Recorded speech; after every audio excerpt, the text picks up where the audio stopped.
We had a Radio Shack computer, and we ended up numbering everything, punch it up on the computer, and tell me what was on it. Known as the happiest guitar shredder to ever melt a stage, Eddie Van Halen didn't just play the guitar, he set it on fire. His wild riffs, electric jumps, and that famous grin made the whole world fall in love with him. But behind that smile, everyone thought they knew. There was something darker brewing. At 62, Eddie dropped a bombshell. He had a list, a secret blacklist with 6 rock legends the world thought were his heroes, but in truth, he couldn't stand them. These weren't just random names either. They were the same icons who once inspired him, jammed beside him, and helped shape the sound that changed rock forever. But something snapped. They crossed him, dismissed him, or hurt him so bad he never forgot. And when the truth slipped out, fans everywhere went crazy trying to piece it all together. So sit tight and hit that subscribe button. It keeps this channel alive. Let's dive straight into this wild ride. Eric Clapton, the idol who shattered Eddie's heart. First up on Eddie's secret do not like list, Eric Clapton. Yeah, that Clapton, the same guitar god Eddie once worshipped so much. He nearly wore his cream vinyls into dust from replaying them nonstop. Friends said that stepping into Eddie's room back then was like walking into a mini concert. Crossroads, blasting so loud the walls almost rattled off the hinges. Eddie didn't just admire Clapton, he studied him. Every solo, every bend, every tiny sound, Clapton was his playbook. But then came 1980, the year it all flipped upside down. Clapton did an interview that changed everything. When a reporter asked him about Eddie's playing, Clapton could have said something nice, anything. But instead he cut deep, saying, "He's very good technically, but I don't hear much soul." When Eddie read that, it felt like someone ripped the ground out from under him. His friends said he just froze. No words, no anger, just this look of pure heartbreak. He told them, "I learned everything from him." And he says that. That single line echoed in his head for years. But the worst part? It came later, backstage in Los Angeles. Eddie finally met his idol in person, hands shaking, heart racing, ready for a dream moment. But when Clapton walked in, it was ice cold. No smile, no warmth, just glances at his watch like he had somewhere better to be. Eddie walked away, whispering, "I think he just wanted it to end." That broke him completely. The man he'd admired since he was a kid turned out distant, almost empty, like the legend was just an illusion. Years later, Eddie finally confessed to someone close, saying, "I loved the myth more than the man." And that's exactly why Clapton ended up sitting at the top of his secret blacklist. Not because of a public beef, but because that quiet disappointment cut deeper than any broken string ever could. Richie Blackmore, the stare that froze the room. Next up is Richie Blackmore, and here's the wild part. He didn't even need to say a word. Eddie never forgot this one moment. The first time they crossed paths, the energy dropped instantly, like someone killed the lights, cold, tense, and sharp enough to slice the air. Eddie walked in fired up, finally about to meet another guitar hero of his. But the second their eyes met, everything changed. Blackmore just stood there, still as a statue, staring straight through him with a glare that screamed, "You don't belong here," Eddie later said, still sounding stunned. He just stared at me, didn't say hi, nothing. That silence said it all. Eddie Van Halen was famous for his warmth, always smiling, cracking jokes, and lighting up every room he walked into. But when it came to Richie Blackmore, that energy hit a brick wall. Blackmore didn't give him anything. No handshake, no nod, no word, just cold, blank silence. It was like getting slapped in front of a crowd too scared to even breathe. And it didn't end there. At a late 70s festival, one of the crew guys thought it'd be cool to introduce the two legends, Eddie and Richie, get them talking about tone and guitars. Big mistake. Blackmore didn't even pretend to care. He turned away, muttering in this sharp, icy tone, "Not now, I don't have time for that kid." Eddie heard it. Everyone heard it. The air went stiff, the laughter died, and that awkward silence just hung there like smoke you couldn't clear. Then, just when people thought things couldn't get frostier, Blackmore hit Eddie again, but this time through the press. When a reporter asked what he thought of Eddie's wild, game-changing guitar style, Richie smirked and said, "He's a fine player, but too many notes." Ouch, that wasn't a compliment. It was a dismissal. The kind of thing that screams, "Stay in your lane, kid." From that day forward, Eddie's tone changed any time Blackmore's name came up. That boyhood admiration vanished. What replaced it was a quiet resentment that never really died. Years later, Eddie summed it all up in one chilling line. "Some people give you the shaft with their eyes." Then he cracked a half laugh and added, "Blackmore didn't just give it, he perfected it." Joe Perry, the rock star who acted like Eddie didn't exist. Now this one's just cold. The tension between Eddie Van Halen and Joe Perry hit before they even said a single word. Eddie joined the 1978 tour, pumped to share the stage with Aerosmith, a band he'd looked up to for years. But the second he got backstage, he felt the vibe shift. Every time Eddie walked past Joe Perry in the hall, Perry just kept moving. No eye contact, no "hey man," no nod, nothing. It was like Eddie was invisible. Eddie never tried to dress it up. He told friends straight out, Joe Perry would just give me the shaft with his eyes. That icy stare said it all, and it burned worse than any insult could. Not even a nod, not a half smile, not a single ounce of acknowledgement. Eddie didn't want a parade, he just wanted respect. But Joe Perry? He used silence like a weapon. The coldest moment came one night after soundcheck. Eddie noticed the Gibson Joe was holding and walked over, smiling, ready to talk gear like one guitarist to another. Before Eddie could even speak, Perry raised his hand without even looking at him and motioned, "Don't talk." Then he just kept chatting with someone else like Eddie wasn't standing right there. Eddie froze, humiliated. Later, he told a close friend, "It was like I didn't even exist." That one brush-off hit hard and stuck with him for years. Sure, Joe Perry eventually tried to make amends, calling Eddie a genius, but by then it was way too late. The silence had already left a scar. That lack of respect, so cold, so blatant, haunted Eddie long after the amps stopped buzzing. Randy Rhoads, the rival who hit Eddie right in the heart. Now this one wasn't a slow burn, it was a straight-up explosion. The tension between Eddie Van Halen and Randy Rhoads blew up the moment Randy's name started popping up next to Eddie's in every major rock magazine.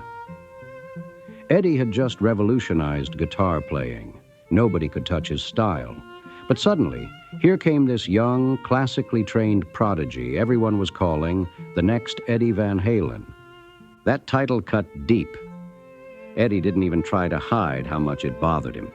In one heated interview, he fired back, saying, "He learned everything from me." To Eddie, it felt like the industry was trying to hand off his crown to someone who hadn't earned it yet. And even though Randy wasn't actually copying him, the media kept fanning the flames. Every headline, every radio host, every fan debate turned it into a full-on showdown for guitar supremacy. Their styles couldn't have been more different. Eddie was pure chaos and fire, raw emotion, wild instinct, and that untamed spark that made every note feel alive. Randy Rhoads, on the other hand, was all precision, discipline, technical, a master of structure with that sharp classical edge. But the press didn't care about any of that. They kept hyping up this imaginary rivalry, turning it into a "who's the real guitar king" kind of showdown that neither of them asked for. Then came the moment that flipped everything from simple tension to full-on bitterness. While Randy was out touring with Ozzy Osbourne, one of his crew members pulled what he thought was a funny prank. He taped a tiny picture of Eddie's face under Randy's wah pedal, so every time Randy stepped on it, he was literally stomping on Eddie's picture. Randy thought it was a laugh and left it there. and soon the whole backstage crew was cracking up over it. But when that story got back to Eddie, he lost it inside. Publicly, he tried to laugh it off, but behind closed doors, he was furious. That joke crossed a serious line. It wasn't funny anymore. It was straight-up disrespect, and Ozzy didn't help one bit. Later, he said Randy didn't have a nice thing to say about Eddie. That rumor poured gasoline on a grudge that was already burning hot. Eddie felt like the industry was trying to push him out of his own spotlight, like the same people who once called him a legend were now cheering for someone else to take his place. The man who'd changed rock forever suddenly felt like a ghost watching his throne get handed over. But here's the twist. Randy Rhoads was feeling that same pressure too. The endless comparisons, the headlines, the interviews. It wore him down. Both of them were tired of being pitted against each other, but neither would ever admit it out loud. Deep down, they actually respected each other's talent, maybe even admired it, but pride kept their mouths shut. When Randy tragically passed away, that rivalry didn't just fade. It haunted Eddie. Even years later, his name would come up and you could still hear that flicker of sadness in Eddie's voice. No matter how many stages he dominated or solos he shredded, that ghost rivalry lingered like an echo he couldn't shake.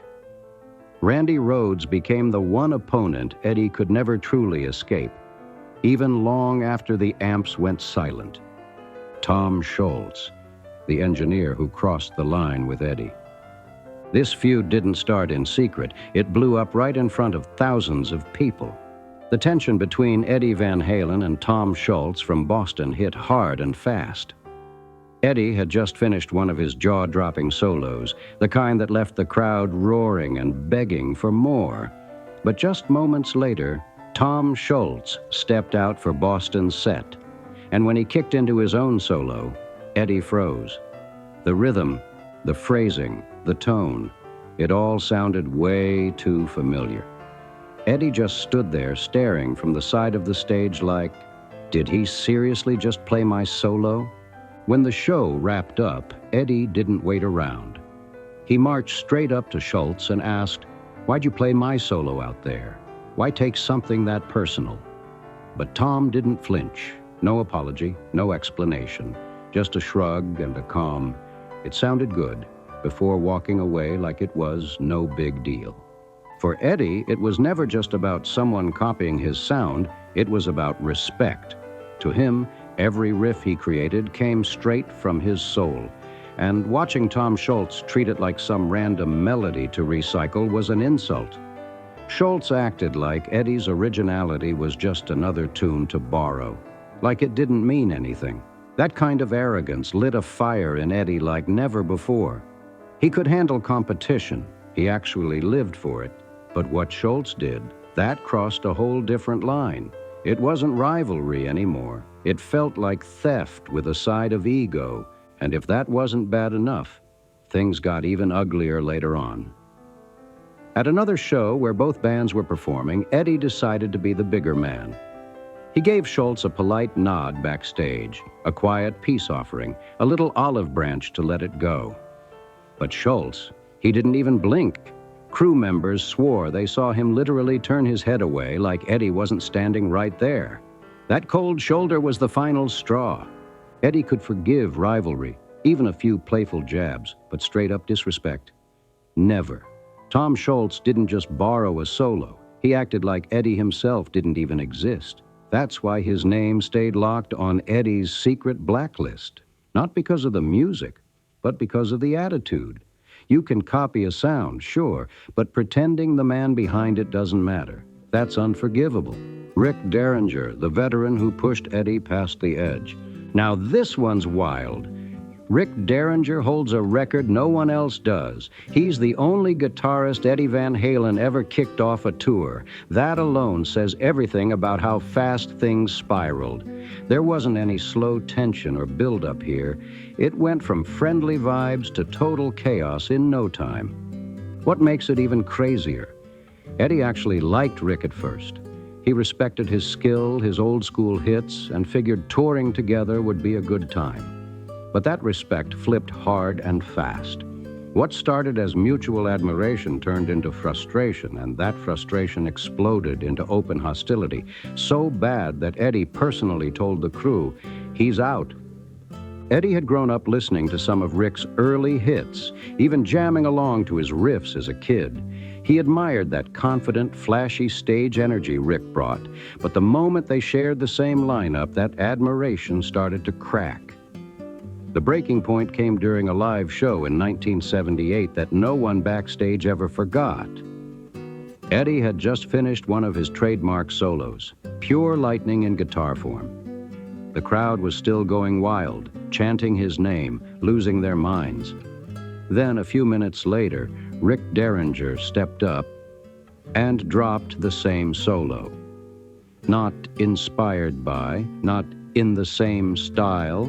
We're talking note for note, right down to Eddie's signature moves, and he did it in front of the same crowd Eddie had just blown away. Eddie stood off to the side of the stage, fists clenched, staring in disbelief. To him, that wasn't flattery. It was straight-up disrespect. He'd spent years crafting that sound, pouring heart and sweat into it, and here was someone he once looked up to, turning it into a cheap imitation act. When the set ended, Eddie didn't wait. He stormed backstage and confronted Rick face to face. His voice was low but sharp, every word cutting like a blade. He made it crystal clear. No one steals his sound and walks away like it's nothing. Crew members said you could feel the tension buzzing through the room, like the amps were still humming from the fight. Eddie stood off stage, watching every move with that intense glare, and the look on his face said it all. He wasn't flattered for a second. He was furious. What could have been seen as a tribute hit him like a slap. It wasn't admiration, it was straight-up theft. After the show, Eddie didn't explode in public, but behind the curtain, he pulled Rick Derringer aside and laid it all out. Calm but sharp, he told him, "I don't care if people use tapping, but copying my melody, that's different." He even reminded Rick how he'd looked up to him as a kid, hoping maybe that would spark a little respect between them. But Rick just shrugged it off like it was nothing. He mumbled something about just giving the crowd what they liked, then turned his back and walked away without another word. That arrogance hit Eddie hard. It wasn't just disrespectful, it was personal. He had tried to handle it like a pro, but the next night, Derringer took things from bad to straight-up insulting. When it came time for his set, Rick pulled the exact same stunt again. Same melody, same phrasing, same finish. And then, as if to twist the knife right in front of everyone, he ended his show with "You Really Got Me," Van Halen's own anthem, the song that had already become their signature hit. The crowd went wild, cheering like crazy, but Eddie, he was done. That was the moment the switch flipped inside him. He didn't shout, he didn't argue, he didn't waste breath on another confrontation. He just made the call. Eddie told his crew and the band, calm and firm, "Derringer's not opening for us anymore. No debate, no warnings, no second chances." Rick Derringer had crossed the line once, and then did it again with a smirk. So Eddie shut that door for good. That was it. From that night on, Rick Derringer's name was locked on Eddie's secret blacklist forever. Because for Eddie, it was never just about the notes or the spotlight. It was about respect. He believed music came from honesty and heart, and once that respect got tossed aside, there was no coming back. So now that the 6 names on Eddie Van Halen's hidden blacklist are out in the open, Eric Clapton, Richie Blackmore, Joe Perry, Randy Rhoads, Tom Scholz, and Rick Derringer, which one shocks you the most? These weren't random names, these were his heroes, the legends who shaped his sound and fueled his fire. But somewhere between admiration and betrayal, every single one of them crossed a line that Eddie could never forgive. Eddie Van Halen might have been the happiest guitar hero on stage, the one with that grin, the jump, the pure joy, but behind the amps, behind that big smile, lived a man carrying quiet scars. Each name on that secret list, Clapton, Blackmore, Perry, Rhoads, Scholz, and Derringer, told a story of heartbreak and disappointment that cut deep. These weren't feuds born out of jealousy or chaos. They were broken bonds between idols, mentors, and rivals, men he once admired before pride and ego tore that respect to pieces. People always saw Eddie as unstoppable, the rock god who turned sound into lightning. But even legends bleed behind the spotlight. Every cold stare, every snub, every stolen riff chipped away at that bright spirit piece by piece. Yet what made Eddie different, what made him Eddie Van Halen, was that he never let bitterness win. He didn't trash people in interviews. He didn't stir up headlines or chase revenge. He took all that pain, all that anger, and turned it into music. Every heartbreak became a solo. Every disappointment became a riff that roared louder than any grudge ever could. And that's the craziest part. While other rockers played politics and drama, Eddie played passion. He stayed true to the sound he loved, no matter who doubted him, no matter who copied him, no matter who tried to rewrite his legacy. Every time he stepped on that stage, it was like he was silently saying, "You can take my ideas, but you'll never play them like me." And he was right. Nobody ever did. Years later, those closest to Eddie said something that always stuck. He never stopped loving the music of the ones who once let him down. He still listened to their records, still nodded along to their solos, and deep down he still respected their craft. But he never forgot the moments that showed him just how cold the music world could get. Those memories weren't just scars. They were lessons carved into his soul. They reminded him to stay humble, stay real, and never lose that spark of joy that made him who he was. So when fans talk about Eddie's secret blacklist, it's not really about grudges. It's about the human side of a legend. Because Eddie Van Halen wasn't just a guitar god. He was a man who felt everything. Every note, every slide, every moment of love, pride, and pain, it all lived inside his music. And through it all, he never lost that grin that lit up stages and inspired millions around the world. Eddie's story was never just about who wronged him. It was about how he rose above it. His music outlasted every feud, every rumor, every bitter headline. He didn't need to clap back or tear anyone down. His guitar said everything that words couldn't. Every solo he played was proof that he didn't need revenge. Just a stage, a sixth string, and that unstoppable fire inside him. So now I've got to ask, which story from Eddie's secret blacklist hit you the hardest? Was it Clapton's cold shoulder, Blackmore's glare, Perry's silence, Rhoads' rivalry, Scholz's shrug, or Derringer's betrayal? Drop your thoughts in the comments. I want to know what you think. And if you loved diving deep into this wild rock and roll story, make sure to smash that like button, subscribe for more insane behind-the-scenes legends, and ring that bell so you never miss a drop.